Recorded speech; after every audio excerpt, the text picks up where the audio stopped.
welcome to Phoenix Cinema Podcast. I'm Chris Austin. And I'm Luke Parker.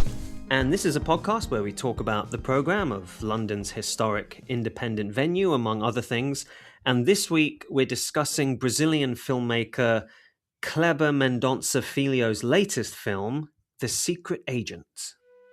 The Secret Agent drops us into the sun-drenched paranoia of 1977 Brazil, seen through the eyes of Marcelo, a widowed professor fleeing the Brazilian military dictatorship. This film is not just a cat-and-mouse thriller, it's a look at a country erasing its own history. We follow Marcelo, played with quiet intensity by Wagner Moura, as he adopts a false identity and risks a desperate return to his hometown to save his young son. As this cover begins to crack under the weight of constant surveillance and regime assassins, Marcelo is forced into a grueling fight for survival. Trapped in a city where even neighbours act as spies, he must confront the crushing reality that government isn't just taking lives, it's burying the truth, leaving him to carry the heavy burden of remembering. So, Secret Agent, I feel like we've missed a bit late to the party of this one, but I'm glad we kind of decided to choose it because it's one that gained a lot of traction throughout awards season. So I'm very curious to know what you think. Same, and I think man. we might. I don't know if we're going to be on the same page on this one, which is quite unusual. Yeah, I don't know. I just don't know. I mean, there was so much hype around the movie. So much. Like you particularly said. around is it Wagner Moura's performance? Yeah. And the film swept up at Cannes as well. Won like 4 or 5 awards. Yeah. And it wasn't even just nominated for Best International Film at the Globes or the Oscars. It's Best Film. It's up there with Best Picture.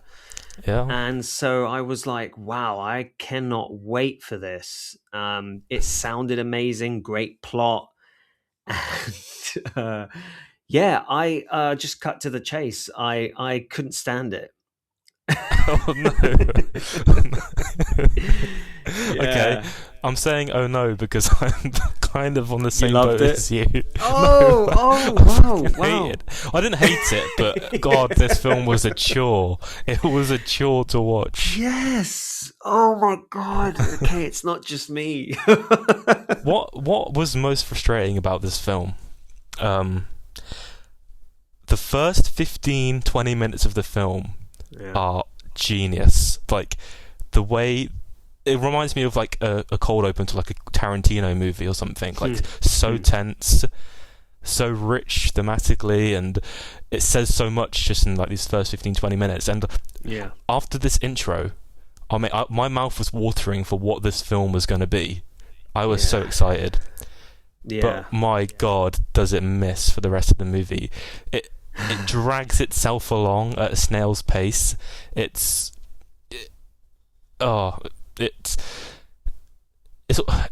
almost it tries to do too much, and we're just introduced to all these different people, but it never ties anything together. It just feels so mismatched, and I don't know, for me, like, it's hard because I don't really know much about the history or like what was really the intricacies of what was going on at the time politically. So because of that, I kind of felt a bit lost at times. So maybe a part of it is my own ignorance, and I definitely would put my hands up and say that. But same here. Mm-hmm. But it just moves too slowly and never goes anywhere. Never goes anywhere. No, it doesn't. And I mean, I honestly expected something on the level of I'm Still Here. You know, like that end of things, and boy, this is not it. I'm right there with you, man. Like that opening scene where he pulls up to the gas station, and the body's just there, you know, half covered under like, you know, like a piece of, you know, cardboard. And then the police show up. I mean, it's just, you know, it's nail biting and it's edge of your seat stuff. And I was like, what? I agreed. I was like, what an opening. Where are we going now? And this was such a disappointment. I mean, I was just so fucking bored.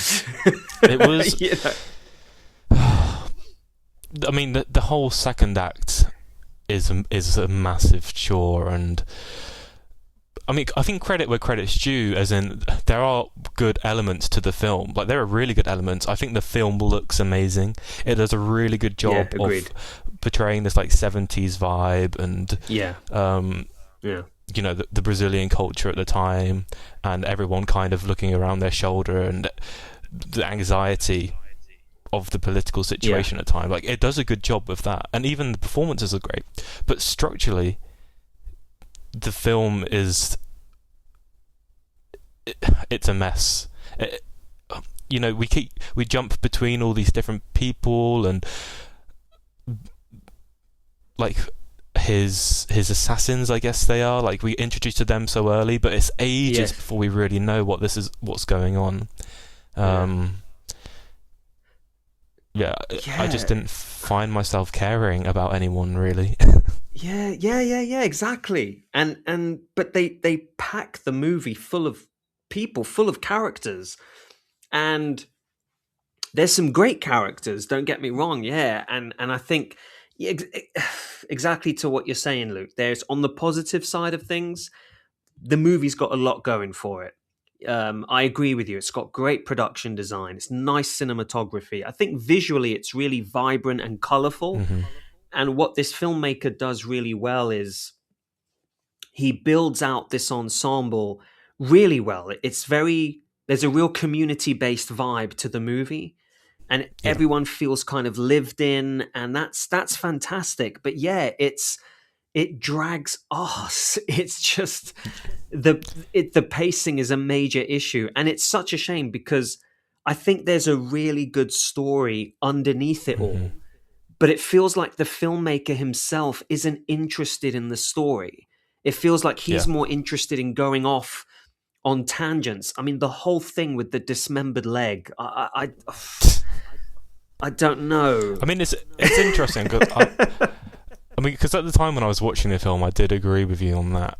But I was kind of reading up about what the hairy leg was, and like that's based on a true story of like a fake story that was made up to try and like cover up all the corruption and all the murders that were going on during Carnival, to like take the focus away from those. Which is interesting, but it does feel like an odd choice within the film, I think, the way that they show it. Yeah, I mean, it's wild, right? At one point, don't we segue to this weird stop motion sequence with the leg? Yeah. Just attacking. It's why not? Why not? Yeah. So then why the massive like critical praise? Why the nominations for Best Picture, and why then? I'm really kind of flummoxed by that.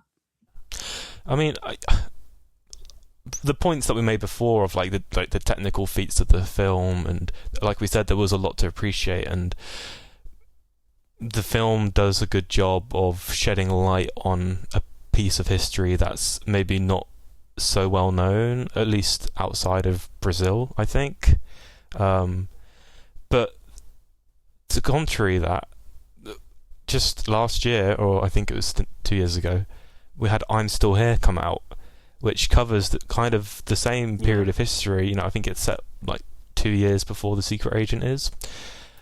Covers a lot of the same themes, but oh my god, is it a far superior film on almost every level.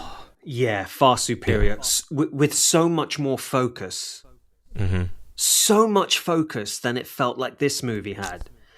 Yeah. And I personally haven't seen any other movies that Filho has done. Have you? No, I haven't.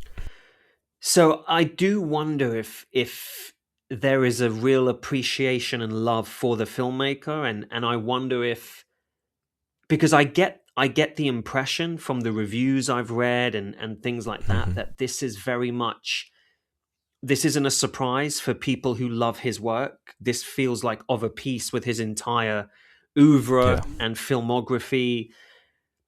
You know, so I wonder if maybe there needs to be some sort of, you know, recognition of his work before going into this movie in order to appreciate it, maybe, because it threw me for a loop. like we spoke about in terms of its pacing and its meandering. It really, I didn't expect it, and I couldn't. But even still, I have to say, it just wasn't interesting. I think well, I was going to say, I think Wagner Moura is a great screen presence. I think he looks fantastic. I'm not too sure, best actor nomination. I don't know. I'd like to see more from him. Yeah, I totally agree with that. Where I went in expecting a much more impactful performance from him. Like, he was good, but even as someone who shat on Blue Moon, like, I still think that Ethan Hawke's performance and his performance in this, like, they're not even comparable. Like, it almost felt like he wasn't really trying at points. He was quite, I don't know, laid back, wasn't he? Yeah. Considering this is supposed to be a guy who's fleeing persecution, like, with like the weight of the world on his shoulders, and it did not feel like that. And I think that's part of the reason why it fell flat, is because I didn't feel compelled to care for him, as brutal as that may sound. No, I'm with you, man. I totally hear that. I totally hear that. I'm just, I was shocked, and I watched it with Carrie Ann next to me, and she wasn't really paying attention, but she got up and just walked out there. She was like, "This is rubbish." And usually, like, I put something on that. Was this in the cinema that she walked out? No, actually, no. Okay. No. I was going to say, that would be savage. Yeah, as savage as me walking out on sentimental value, but that was for technical reasons. Yeah. But, usually if she's half interested in something, whatever we watch, especially for this podcast or for the film club, if it's good, 9 times out of 10, she will be hooked to it. She will find something to latch onto. And I think she was just kind of like, what even is this? I was like, yeah. But the thing is, though, I made it to the end of this, and that shocked me, because I didn't think I could. I didn't think I could. After finishing it, you probably wished you didn't make it to the end of it. Yes, exactly. Because that's probably my other biggest issue with the film, is how it ends. I mean, talk about a slap in the face after just sitting through 2.5 hours of kind of nothingness. Yeah, I mean, so, at the end, I'm not too sure what the deal is there. Is he playing the son, or is he pretending to be the son? I like, is that him? No, he is the son. He is the son. Oh, he's the son. Okay, he is the son. Okay. I didn't understand why they needed to do this, like, keep cutting back to modern day of people listening to the tapes. It didn't add anything to it, really. And even, like, conceptually and thematically, it didn't really add anything to it. I think it would have made a lot more sense to just stay grounded in the time and place where it where it had to be. And then the ending, I was actually angry after finishing it. I was like, that's just not how you finish a movie. and I have to say, all through that final scene, it was definitely, I was moving around a lot. I was shifting around. I was checking the time. I was just kind of like, I was ready to get on with my life. I was ready to move on. Yeah. I am. I was half hoping that you were going to say you loved it, and so I was hoping that I'd hear, like, a different point of view. Yeah, that it's I think it's great still, but I was kind of hoping to be convinced that because I was thinking, have I missed something here?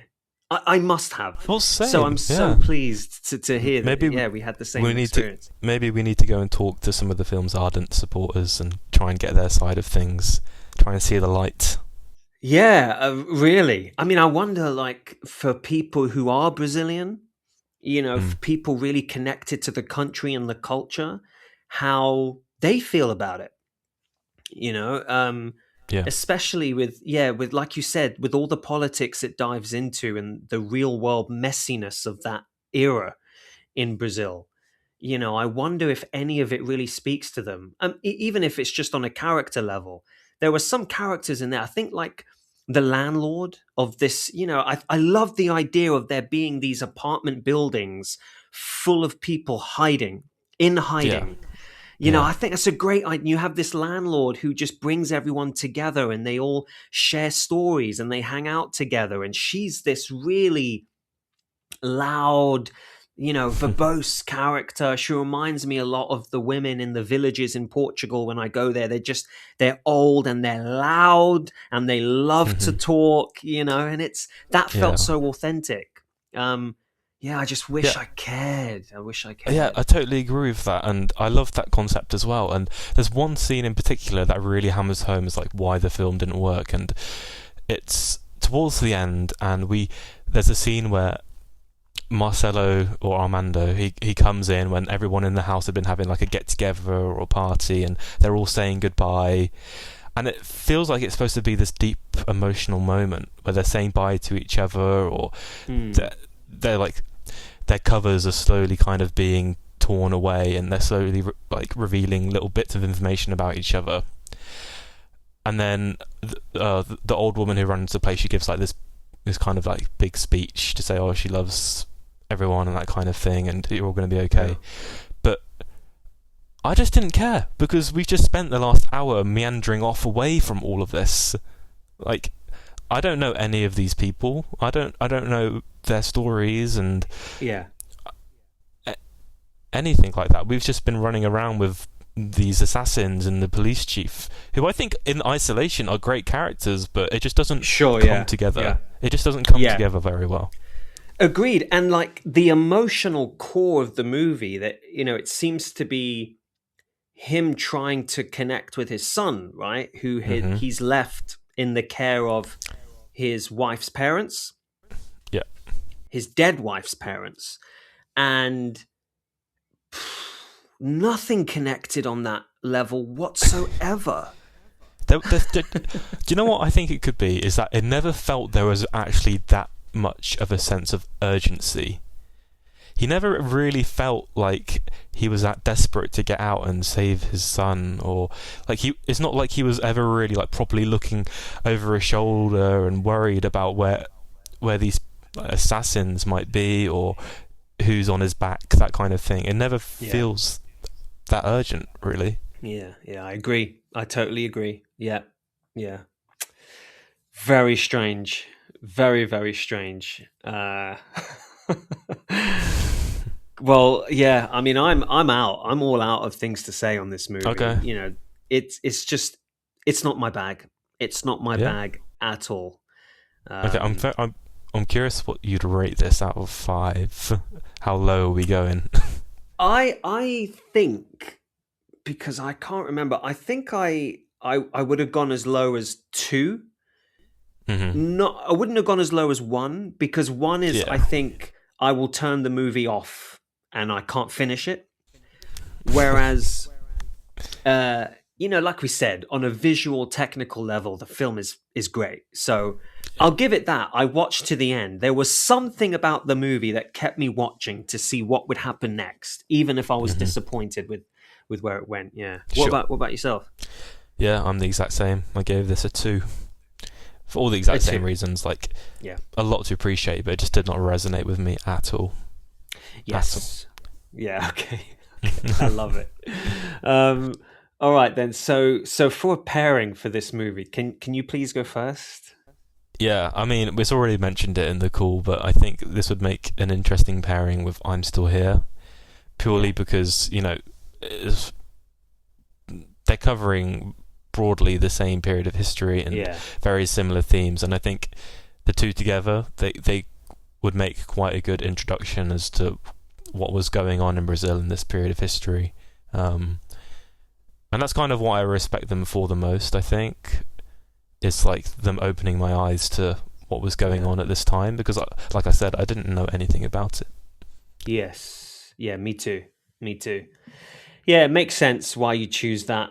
that was the one that I was going to choose as well. But I will say I will go for another recent release that it was in contention with, and that's One Battle After Another. It came up a lot. Yeah, it came up a lot when I was reading about the movie, about how timely those two storylines seem to be, with radicalists, trying to stay one step ahead of the government who is chasing them down. Of course, the pairings we've chosen are just far superior. And and when you talk about urgency, exactly, I mean, look at DiCaprio in that movie. I mean, it's compared to, and again, they're different characters completely, but that sense of paranoia, and it goes down the comedic route at times in One Battle After Another, but it's just ever present, and it's edge of your seat stuff. Yeah, so very what a much film. A political cat and mouse chase. So I think that's a good pairing. Cool. Well, so short but sweet. Short but sweet. And listen, it's not often that we watch a film that we just don't dig. That doesn't happen often. Not often, yeah. Yeah, so it needs to come around every now and then. This might be our one for the year. Who knows? Yeah, we had a good run, but it had to happen eventually. Yeah. And we'll see. I mean, who knows? Maybe we'll get to Filio's films, other films at some point, maybe in our film club. I don't know. I won't be choosing them, but maybe someone will. I mean, for instance, like our film club friend Hannah, I'm curious what she thinks of I'm Still Here and this movie. She's got Brazilian family. Yeah, I wonder if any of it, if it's popped up on her radar. Yeah. Yeah. Cool. All right, sir. All right. Thank you for coming on and shitting on this movie with me. It's been a pleasure. My pleasure. Anytime. And I will see you on the next one, my friend. See you on the next one. That's all from us today, folks. Our episodes are edited and music by Stefan Krieger. Find more of his stuff at stefan-krieger.com. And in the meantime, let us know what you're watching. And we'll see you next time on Phoenix Cinema Podcast. Bye for now.